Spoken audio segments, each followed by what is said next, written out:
good news, happy news today, but it is good news. It is the betrayal, the arrest, the inquisition, and the sentencing. Good morning. Good morning to everybody. Good morning. Remember, you're not tardy, you're present as you arrive. Because in the kingdom of God, we all have different metronomes. And we're doing the best we can. I learned this the hard way when I was rushing to church one time with my kids when they were little. And I was so angry at them for being late that I hauled up and hit them. And I decided then that was not the way to bring them into the fold. And it was years later when my son John was putting his clothes out on Thursday to get to Sunday school on time. And the big change was a retired high school principal was teaching the class of the junior high boys. And he was doing it through photography. Now, he knew Jesus and he knew how to bring in the sheaves. And I want us to keep that in mind as we think about the message that Jesus is teaching us in today's lessons as we read together. I thought we would begin just reading the first verse of chapter 18, just verse 1. Do we have a volunteer? Becky, please. When he had finished praying, Jesus left with his disciples and crossed the Kirwan Valley. On the other side, there was an olive grove, and he and his disciples were into it. All right, thank you. Does anybody else have different words? Yes. Okay, Michael, would you please read what you have in verse 1? After Jesus had spoken these words, he went out with his disciples across the Kirwan Valley to a place where there was a garden, which he and his disciples entered. Now, part of being a student of the Bible is not memorizing the verse, but asking the right questions. Have you got any questions on verse 1? Take a look at it. Are you wondering about anything? I'm wondering if this is the Garden of Gethsemane. That's a good question. That's a good question. And then the Kirwan Valley, We know where the Kirwan Valley is. It hasn't left unchanged. It's still there. it's still there. Oh, It is just east of this of the city, and it is probably I'm guessing a fault. That's what valleys are in mountainous areas. We could not get through the passes of the mountains if those weren't mountain faults. Okay, where rivers flow, fault lines. So some of the geography we can figure out. I wonder why a garden is mentioned at all. peaceful, it's beautiful. Peaceful, beautiful. Beautiful. And solitary. Solitary. The other gospels talk about how he wanted to be alone and pray in the garden. John doesn't have it that way. He mentions the garden. Think about creation.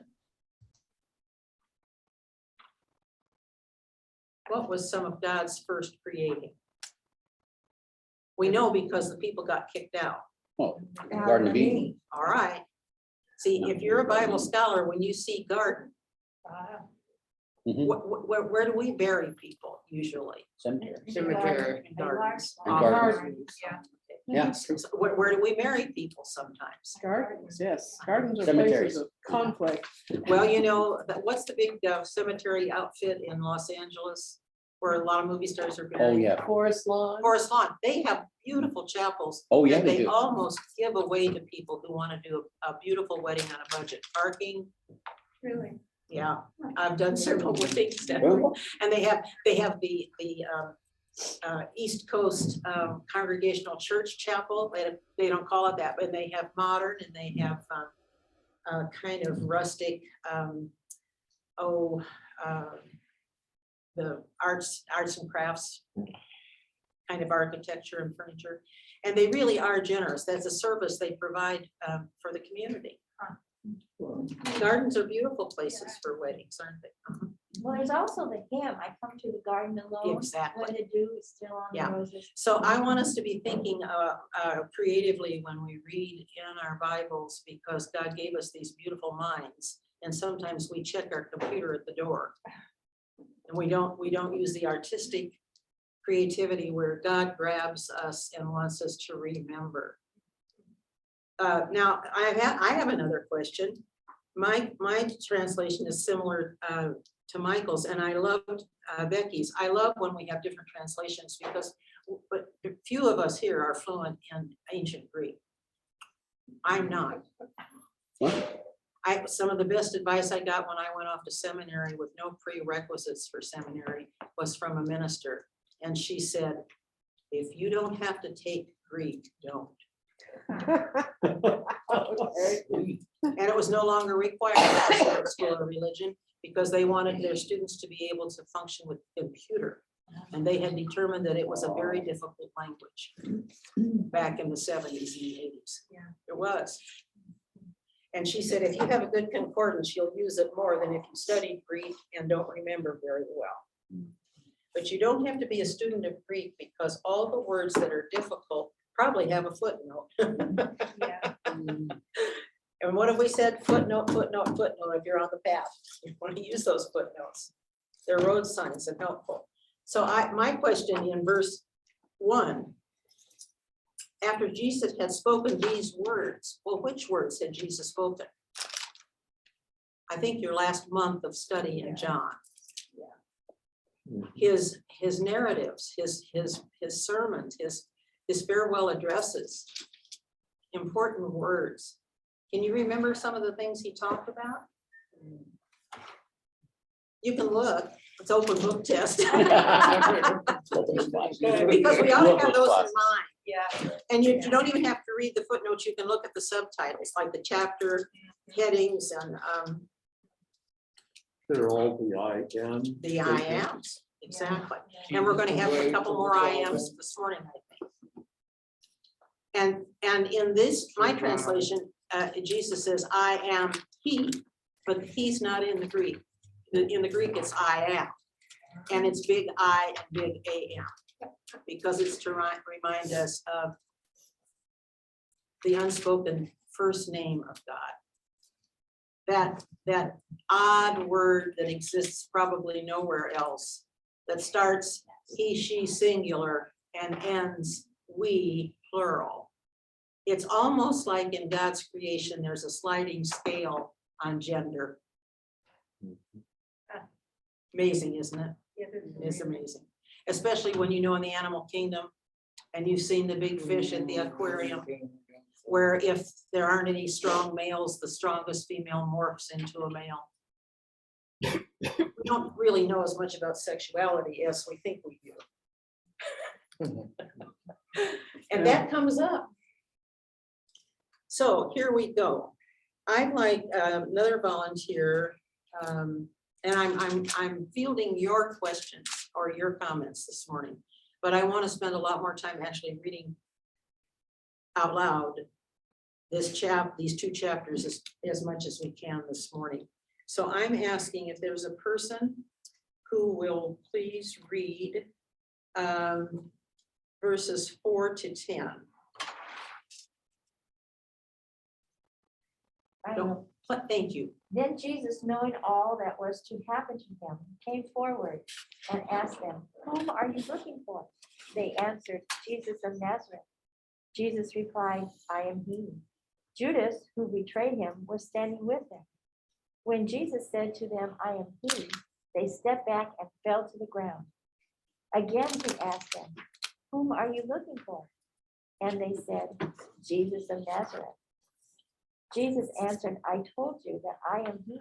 So if you are looking for me, let these men go. This was to fulfill the word that he had spoken. I did not lose a single one of those whom he gave me. In the other gospels,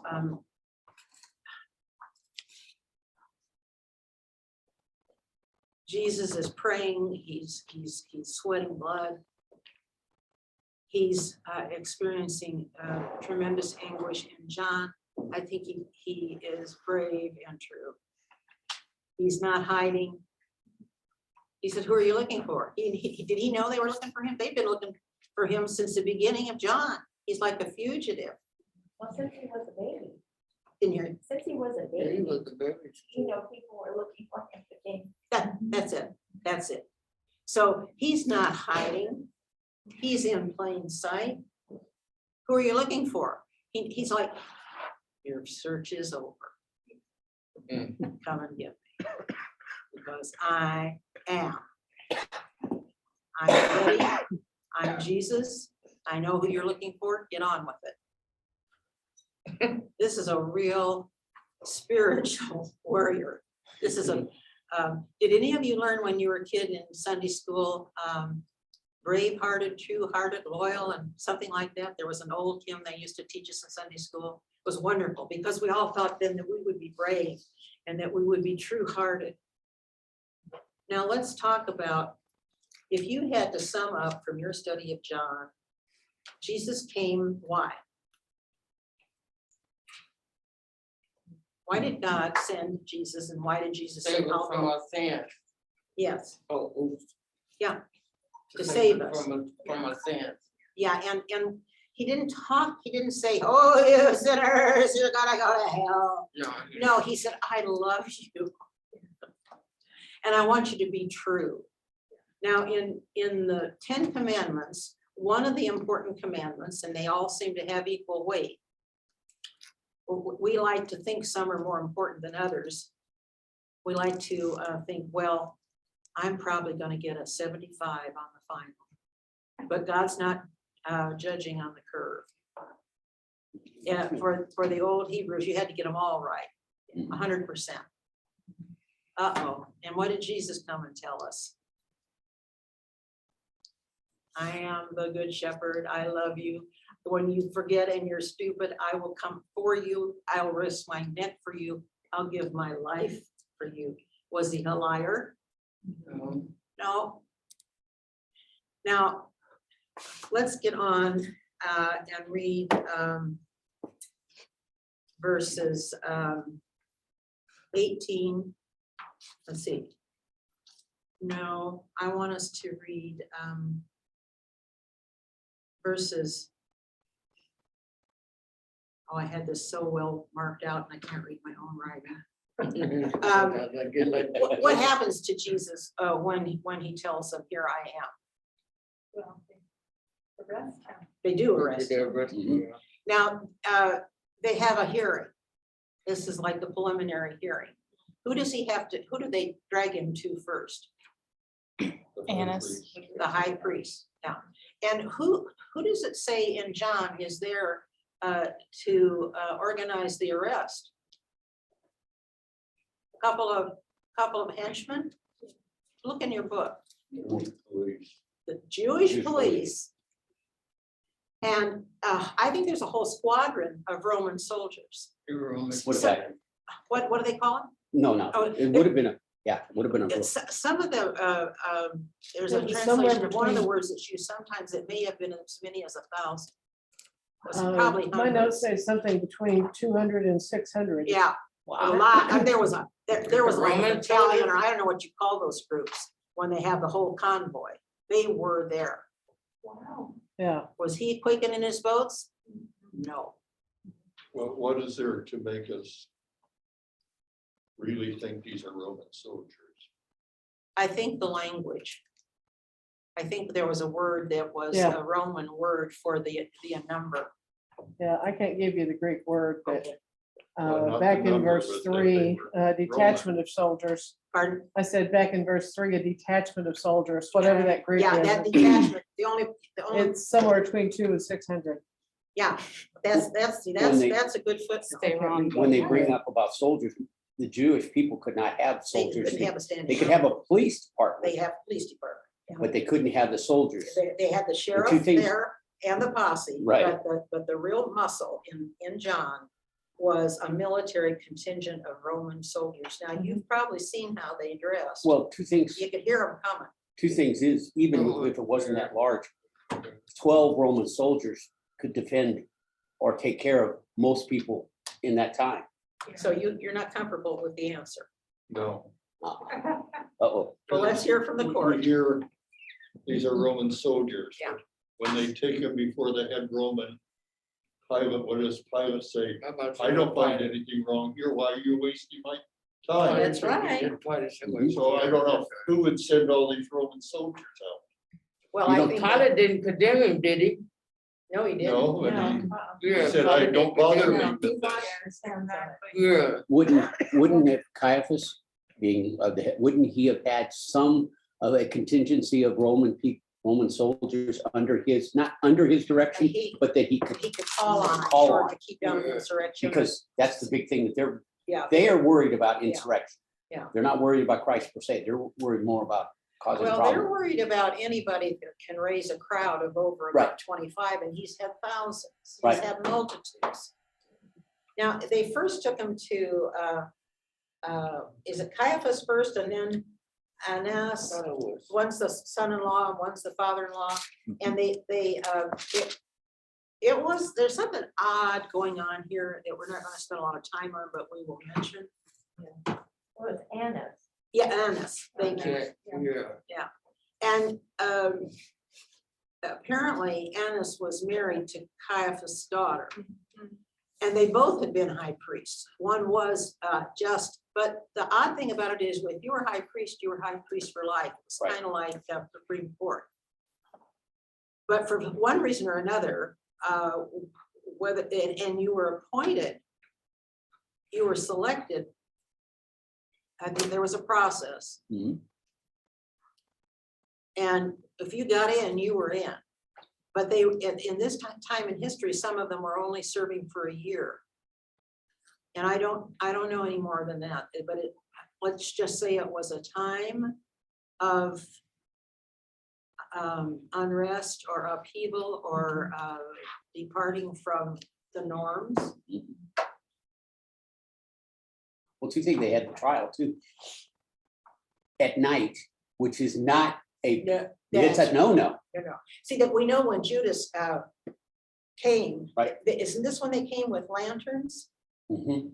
You don't have lanterns in the daytime. Yeah, It was dark. torches too. Torches, yeah, not flashlights. There was fire at night, Mhm. hundreds of people. This was a big show. And if you were at the Kidron Valley, you could see that from all around. So this was not, it was under the cloak of night, but there was nothing secret about it. So I want a volunteer to read, did we read, we read 4 to 10. Let's read 28 through 30, because by now, I think Pilate's gotten into it. Let's see, what happens? 28 to what? 28 through 30. Yeah, just 28 through 30, and it has to do with Pilate. I can read that. Thank you. Then they took Jesus from Caiaphas to Pilate's headquarters. It was early in the morning. They themselves did not enter the headquarters so as to avoid ritual defilement and to be able to eat the Passover. So Pilate went out to them and said, "What accusation do you bring against this man?" They answered, "If this man were not a criminal, we would not have handed him over to you."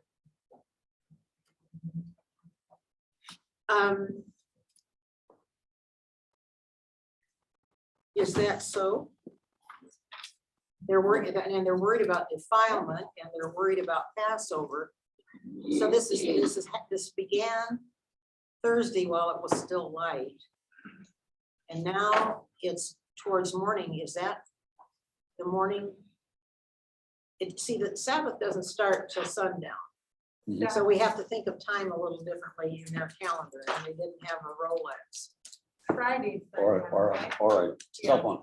And no phone, no cell phone. Yeah, It's the day of preparation means like Passover Eve. right. But my golly, it looks to me like they've been dragging Jesus around all night. Mhm. Who would not be weary? Yeah. Who can find the words when Jesus and Pilate are talking and Pilate says, what is truth? That's the note. Verse 36. All right, let's look. 30. Put on my glasses. Okay, 38. that's an easy verse to remember, isn't it? Hmm. It's so significant. Because here the Jewish intelligentsia and power, what little they have left, are worried about defilement. And they're trying to kill the Messiah. They're going to have Jesus' blood on their hands, and they're worried about entering the headquarters of a Gentile. There are all kinds of things here that where people who may be thinking they're doing the right thing to preserve their integrity when they don't know the meaning of the word. In the Old Testament, when it says thou shalt not bear false witness, it's talking about when you go to court. And the implication is you not only don't lie in court, you don't make false accusations that will get somebody into court. It's just as bad, maybe worse. But we've kind of watered it down a little bit when we say tell the truth. And then Pilate says, what is truth? Because there is the implication that truth is a thing, or truth is a what. And truth is much more like I am. Because in the English language, when you use the verb to be, when you say I am truth, it's being.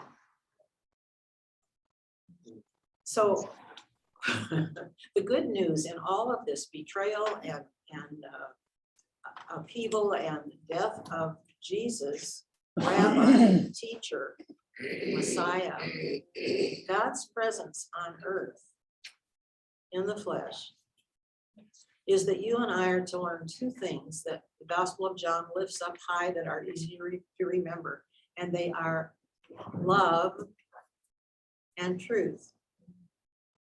God is love. We are God's adopted children through Christ. That means we're to be like the heavenly family here on earth. And we don't even have to recite the 10 Commandments. When people on the street are asked to say that, have you ever heard of it? Oh, yes, they've heard of them. Mhm. Do you know, can you 10? Can you say 10? Can you say 5? And the list, Mhm. sometimes they get 2 or 3 right, and then they start making up stuff about their favorite team in sports or whatever. Hoping they can get to 10. Well, Jesus made it easy. Remember who you are. Remember, we say that at the communion table every Sunday, don't we? In remembrance. Okay. So that's the good news in this actually horror story. I got so quiet and sad reading it that I thought, well, help us through this tomorrow, Lord. Because it is also a lesson in human grief and bravery. Grief is real. Yeah, They killed him on a cross. yeah, And let's move on to chapter 19. I'd like a volunteer to please read verses 1 through 4. We've got somebody that is willing. Becky. Then Pilate took Jesus and had him flogged.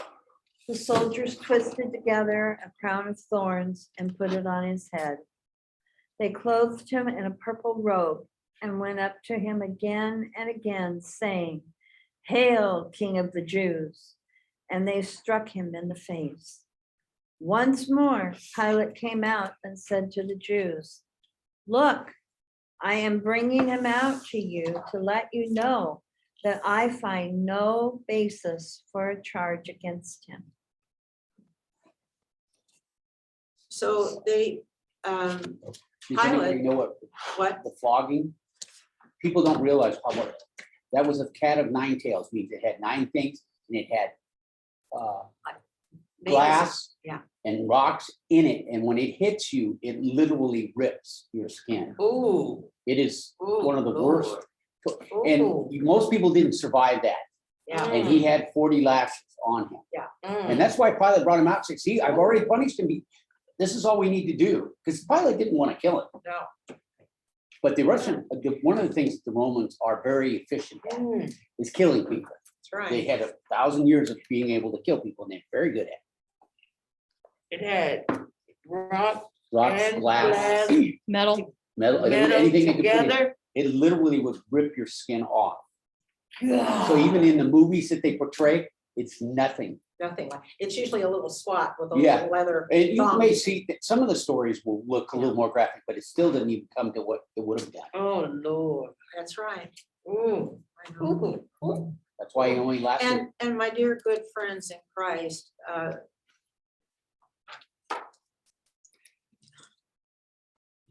well, let me just comment by saying that not everyone that goes to jail in this country is guilty. No. And we spend more on housing and punishing human beings than we do on educating children. Mm. And we're to love each other and live a true life that knows the gentle hand. That's what this is all about. Not that we can go and say what chapter in John and what verse in John, but what do we take when the book is closed? What do we know? Mm. I'm gonna use, for instance, I've never liked, and it's just me, when someone tells me they're a Christian, Uh-huh. show me. Yeah. Don't, I've had more bosses that said, hey, I'm a Christian boss, blah, blah, blah. And 2 minutes later, I'm getting stabbed in the back by the same guy. Mm. So my feelings, if you gotta show me, then I don't know if you're, Back, remember the yellow pages? right, I was real leery to hire anyone Right. that showed the fish. Mhm. Yeah. And in working with boards and committees, they say, well, this one says they're a Christian. I said, beware. Yeah. We have to, it's really hard. Can anyone be 100% 24/7 perfect? But people ought to be able to say, I wonder why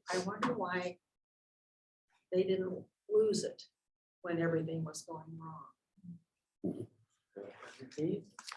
When I was in high school, my father on Sunday lunch at the dinner table brought up the matter of businesses that use the fish in their advertising, cars where you saw the fish.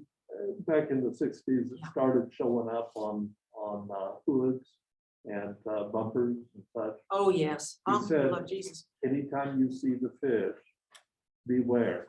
Uh-huh. My sister took exception, being the great preacher's daughter that she was, Uh-huh. and said, Dad, what are you saying? You're a Christian too. He said, no, what I'm saying is you can use the fish and you don't have to be a Christian to do it.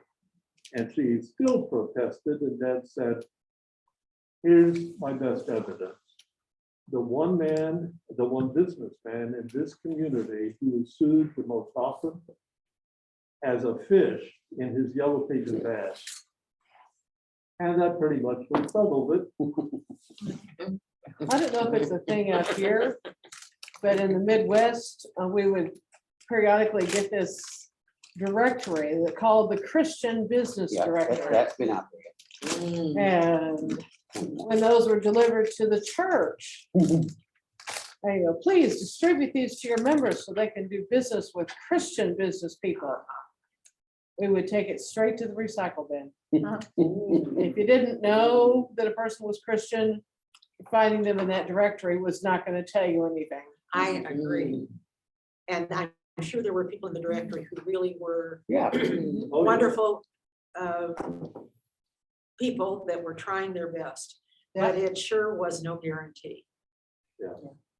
Yeah, and I'd like to share that on a trip that Michael were on, we went to Ephesus. And the first thing I saw there was the church that John, the Jesus apostle, had.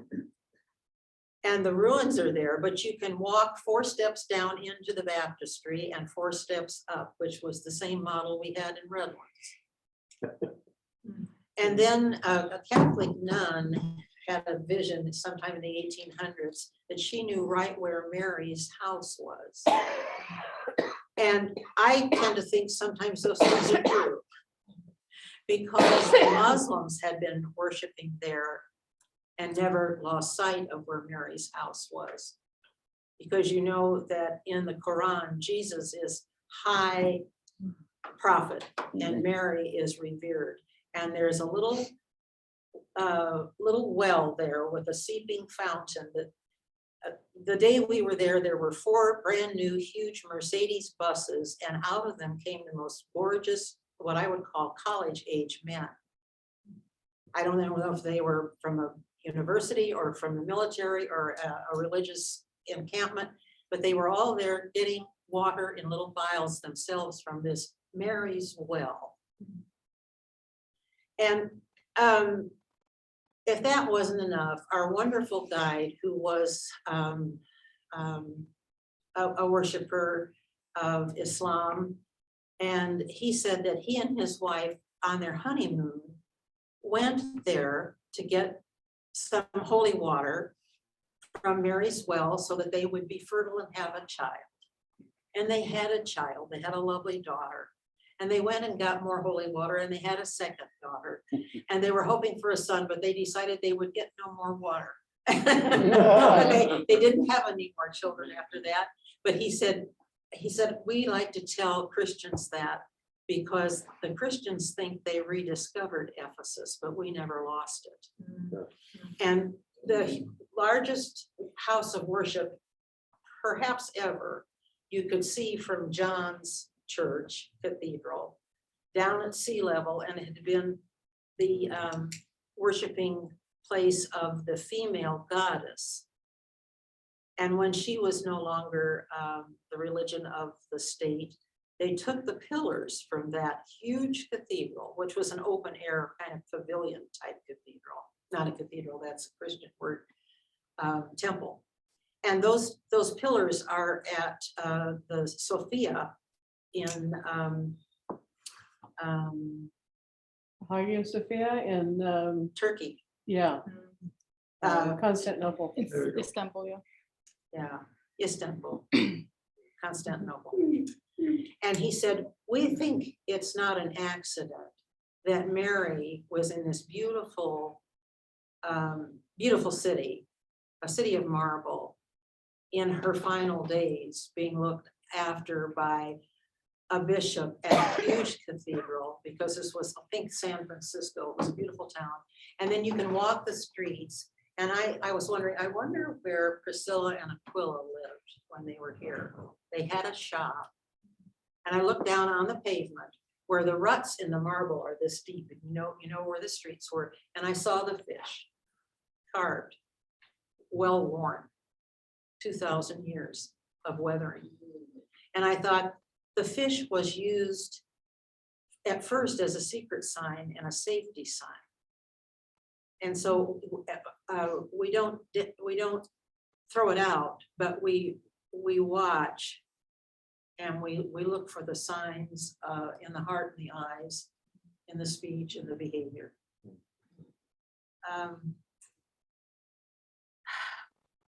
Jesus is sentenced to death. Crucifixion by any means was a shameful, bloody, horrendous suffering. Sometimes it took several days, and that was on purpose. Mhm. You suffocated because you couldn't, with the circulation and the anatomy of a human being, you have to have your feet on the ground or be lying in bed for our apparatus of breathing to be functional. So that when your arms are up like this, you finally suffocate. I think you drown in the fluid. I forget it's horrible. And that has something to do when they said they pierced his side because they wanted them to be dead before Passover, before Friday night at sundown. But when people who studied anatomy and physiology say that that's significant. They knew he was dead when they stabbed him because that kind of seepage would not have come out if he were still breathing. Two things.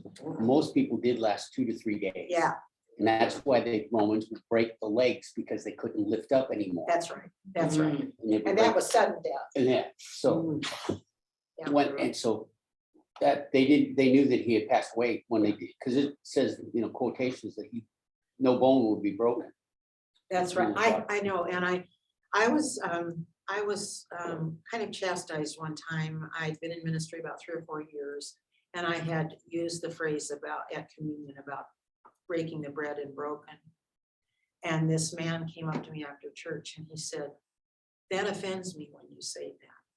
Show me where it says that. And those words are together in Paul's words. But I do remember the story on the cross. They didn't break his bones. He gave us his life. And it doesn't offend me when the bread is broken, because I know the spirit of breaking bread and crushing wheat. If you've ever been to an old mill, you know that wheat on the field blowing in the breeze is not going to have that kind of a freedom much longer. It's going to be crushed into flour and it's going to go into a hot oven. And then it will be broken for us. So the symbol of the grapes and the wheat are both crushed, but he was not destroyed.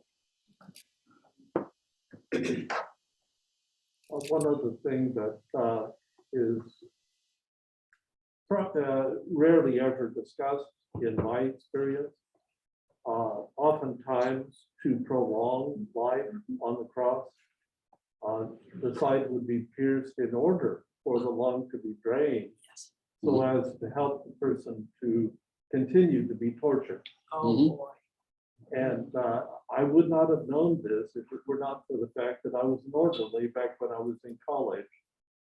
And one of our doctors around Holy Week was kind of privately discussing this Wow. over a man who was pretty close to death's door. I was on one side of the bed, he was on the other. We were listening to this man's breathing, very labored breathing because his lungs were filling up. And the family had decided to finally agree with their father's wishes and allow nature to take its course. And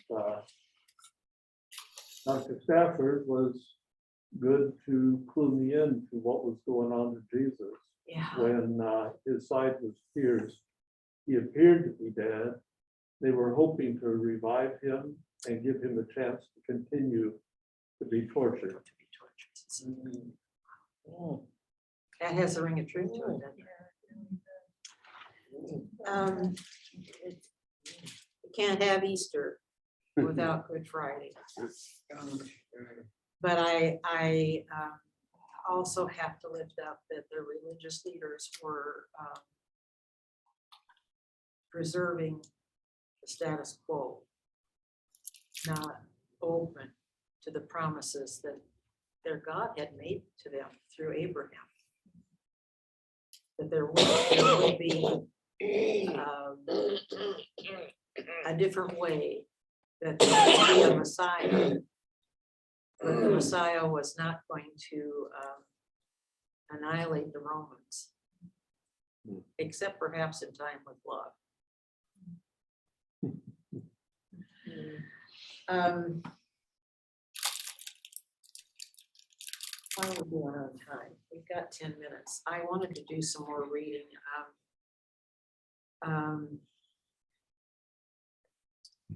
How about verses 19 and 20 of chapter 19? Did we read those yet? No. somebody that hasn't had a chance yet that would be willing. Good. Pilate also had an inscription written and put on the cross. It read, "Jesus of Nazareth, the King of the Jews." Many of the Jews read this inscription because the place where Jesus was crucified was near the city, and it was written in Hebrew, in Latin, and in Greek.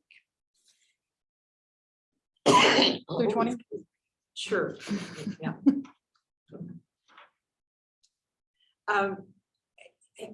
Has anybody sitting here had a Catholic background? Usually, usually in this large group in the United States of America, there's somebody that had their first Holy Communion and may have been to parochial school. Or roomed with somebody at college that was, what's on their crucifix? You mean INRI, Yeah, the initials for Jesus of Nazareth, King of the Jews? yeah. And in some of the In crucifixes, Greek, that is. they have it in all languages. Some of the Catholic crucifixes, the more expensive ones. That impressed me as a kid, because my dad's Latin? people were Irish Catholic. And when we went to Aunt Jane's, or down to the farm to Aunt Greek also. Uncle The initials. B. Will and Aunt Jan's, Okay. there was, Basilis. they were holy water Catholics. Basilis. And they were devout good people. Rex. Oh, that's right. You can still see it. And how did the high priests and how They did didn't the like it. Jewish people that started the ruckus that day, how they feel about that? Don't write that, just say that he claimed to be. Yeah, Mhm. but did he claim to be? It's delicious irony that Pilate is the one who knew who he was. Yeah. Yeah. Yeah, it is, isn't it? Yeah, it is. Actually, Or it's use delicious, the title, but it's delicious irony, but he was also terrorizing the Jews Oh, yeah. by showing, See what the Romans can do to your king. yeah. A lot going on in there. you have that, and then you also have the statement in 15, we have no king but the emperor, Mhm. from the Jewish leaders. And to hear Jewish leaders make any sort of statement like that is just astounding. Yeah, it is. Except for the fact that we do the same thing. Yeah, you know what, I say a little more about that. The American flag in the sanctuary dedicated to God. Yeah. Nationalism, posing with Christian symbols. Insurrectionists taking over the Capitol or trying to. Yes. Many of them carrying Christian flags. Yep. It's very easy to confuse religion centered around the worship of God and a religion that is centered around nationalism. I've been thinking about these two chapters since I got my assignment way back in the summertime. I think it was August. Mhm. And I think a lot about this, especially when I'm in the car. And because you can watch traffic and your mind can also be doing some good pondering. And what kept coming up to me was, woe to the nation that says in God we trust and does not trust in God. Mm. I have no problem with in God we trust. I probably would have voted for it if it had come to me at that time. You know, when I first started saying the Pledge of Allegiance, we didn't have in God we trust in it. Mhm. Ooh, And I had a lot of people that just didn't want to memorize a few new words and where would you put them. But I know that Abraham Lincoln thought that we should trust in God to get us through the war between the states. Well, and the under God and the Pledge of Allegiance and God we trust on our coins. Those did not come about because of any sort of religious fervor in this country, but as a test of non-allegiance to communism and the great communist threat. Oh. Interesting. Well, It's a good point. yeah, and It was in the fifties, I remember. Right. Yeah. Yeah. The, That was put in. the I coinage didn't was, associate it with what you said, Yeah. but that's a good point. it is- yeah, the coinage was earlier than that, Yes, it thirties, was. I believe. No. I go don't back know. to The 1870s. Coinage? I I'm don't not sure it know. was that far The back. very first coin that had "In God We Trust" was a 2-cent piece. Oh, really? Well, that does go back a ways. Let's have a, But let's, the would you pledge like to was put in changed your in 2 nineteen cents? fifty-four. I wonder, you know, That's why I don't- I just discovered that 2 weeks ago. I was a little suspicious that it might have had something to do with the Klan. Hmm.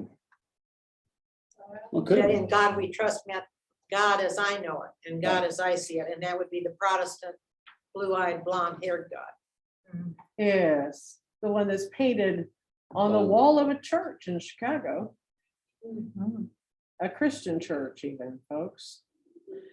So You- we have our work cut out for us. don't we? Yes, indeed. And thanks be to Jesus of Nazareth, who knowingly accepted an assignment from God, not the first person that has laid down a life. Soldiers, mothers, neighbors, children. It wasn't just the fact that he did that. Many have done that. But it was that he did it knowingly for an answer to God's call. And there's something, I think there's something wrong with deifying Jesus because he laid down his life. Or we would have many gods. Mhm. That's my only point. And it was out of such love and compassion and knowledge.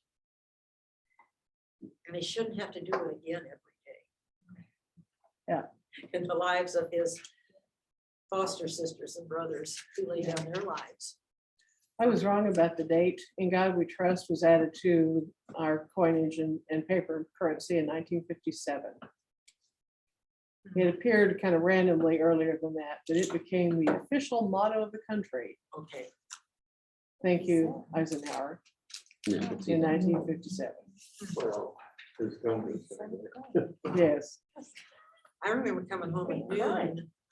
We lived close enough to school that we had an hour and a half for lunch, and we could just scoot home and watching the trials on television, McCarthyism, Oh, yeah, and how close Chicago is to Milwaukee. yeah.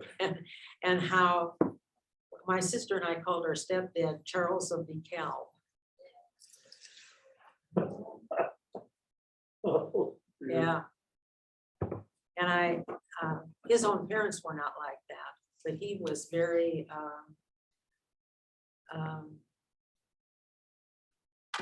Prussian, I guess is the most, I mean, there are people who have a military spirit. My own daughter, when she was in second grade, had perfect cadence. And she would walk like she was a little soldier. And then when she was in the Air Force, she got to be the one that led the group because she had perfect cadence. And they say, have you been in the band? No. They said, well, you Yeah. got perfect cadence. And I thought, well, a lot of Germanic heritage. Some of that stuff is in there. But so is Santa Claus. And so are the lullabies. I mean, I'm not downing any ethnic group. Because Jesus doesn't down any ethnic group. Well, who did Jesus go see? When all through, that's what I get upset with these groups that call themselves Christian. Yeah, You know, Jesus was going to the prostitutes. He was going to the sinners.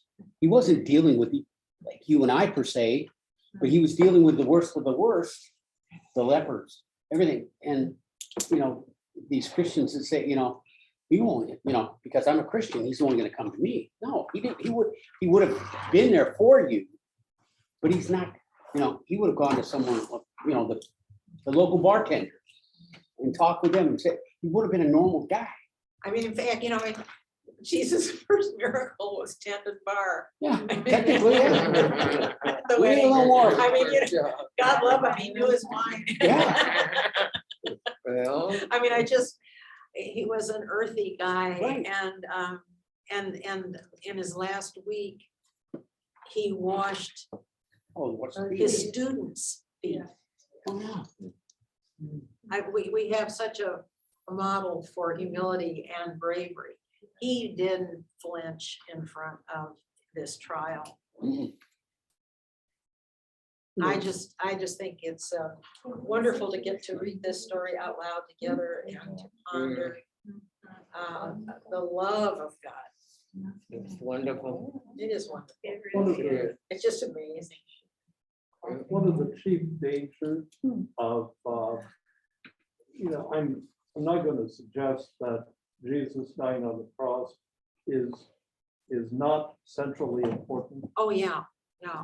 But one Monday morning, when I walked into my office, my secretary, who had been a Wycliffe Bible translator Oh, with my- her husband Oh, my God. down in South America, Uh-huh.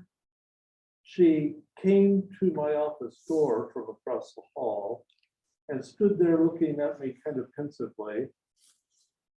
I had just settled into my chair and said, "So what's up, man?" When she said, "Your sermon yesterday, can I ask you a few questions?" Mhm. And what she wanted to ask me was about the Jesus I had described in my sermon the day before, who she did not know. Mhm. A man who had dirt on his feet, a man who wasn't God, but was human, a man who felt things, a man who had a humanistic spirit toward all people whom he encountered. All she knew was the Christ. Oh, She went to an American Baptist college. Wycliffe Bible translators helped her to be able to translate the Gospel of John into any native language that they were assigned to. They even, in one of their assignments, she and her husband actually helped the tribe to develop their first written language. They were totally oral, mhm. had no written alphabet or anything. She did not know Jesus. And she was terrified and embarrassed, and name your emotion. She was totally a cauldron of emotion. A year and a half later, she enrolled in Phillips Graduate Seminary and became an ordained minister of the Christian church. That's good to hear. Mhm. You could read from Genesis to clear through the New Testament and miss. I don't know if you plan to talk about the jar of wine, that episode in this chapter. Go ahead. Yeah, I didn't know what I did want input, and I did not okay. know how to use. In the wedding scene at Cana, there were 6 jars of wine. But 6 is a number of incompleteness, and there are some commentators who look at this and say this is where the wedding at Cana is complete, Oh, with that 7th jar that Jesus drinks from, so to speak. It's on Wow. a sponge, but no, I was that, not going to talk about that because I don't know about that. and the 7 is a number that is generally representative of the whole world, the whole creation. That's right. The perspective of the Gospel of John is Jesus for the world. Yes. And there are bits and pieces of that all through the gospel. Yeah. We all know John 3:16. That's right. Yeah. And hopefully 17 as well. Yeah. We Yeah. really, I think, but. yeah, Exactly. Yeah. But that's the Yes, this is pinnacle of the that, gospel, yeah. God sent Jesus for the world. Yeah. But this is one of those ways that in an oral culture, that things are brought full circle. Yes, they are. And in the storytelling culture and mindset Mhm. of the ancient Hebrews, we know that creation started with the garden. And how does today's lesson and what's the, Burial in the garden too. yeah, Mhm. Nicodemus and, well, Nicodemus and Joseph are a that's right. couple of my favorite characters in this. Yes, yes. Would you be Um, willing to read that? If I could If you can manage find it, without because, coughing, sure. We're in- 38, We had 18 and 19, so it would be toward the burial of Jesus. What about verse 41? Well, let's start with read 38 through 42, would you? Yeah. please? after these things, Joseph of Arimathea, a disciple of Jesus, though a secret one, because of his fear of the Jews, asked Pilate to let him take away the body of Jesus. Pilate gave him permission, so he came and removed his body. Nicodemus, who had at first come to Jesus by night, also came, bringing a mixture of myrrh and aloes, weighing about 100 pounds. They took the body of Jesus and wrapped it in the spices and linen cloths, according to the burial customs of the Jews. Now there was a garden in the place where he was crucified, and in the garden there was a new tomb in which no one had ever been laid. And so, because it was the Jewish day of preparation, and the tomb was nearby, they laid Jesus there. A seminary classmate of mine drew this text for her chapel sermon, and she titled it 100 Pounds of Regret, Wow, and focused on Oh. Nicodemus. wow, yes, And the reason that is a significant thing is 100 pounds of spices It's heavy. priceless. is enough for embalming many, many, many bodies. It's an extravagant, Very extra. it's like the woman who broke the jar It of is nard. very much like that. It's that kind of Just, a little bit of extravagance, cinnamon yes. bacon in the oven. Yeah, It says and- Christmas. One of those commentators, I have here a compilation of many, Oh, boy. Yeah. Yes, many commentaries. yes, But one of those who had that Jesus for the world perspective suggested that these many, many examples of extravagance yes, are part of that enough for the whole world that's extravagance. right. Limitless love. Whoa. I mean, just exorbitant, And they did it just for Jesus. yeah. Mhm. went to Costco. Wow. I went to Costco. Yeah, went to I Costco, went to exactly. Costco. Wow, going to all Costco. Thank you. I mean, I want to end on that note and, All because stores. it gets us back to who God is and how God. Really, is that's all ours. powerful. I mean, the God is not a God of the dead. God is the God Of the living. Amen. And thank you all for being here. Thank And thank you you. for coming. And thank you for knowing that you too can be a teacher, because every one of your students that will come, whatever you're asked to do, has insight and has lived with this. And in hearing it out loud from people, the questions and the doubts and the griefs of life and the joy of I know. human love, and thank you, the love of God. Yeah, amen. Amen.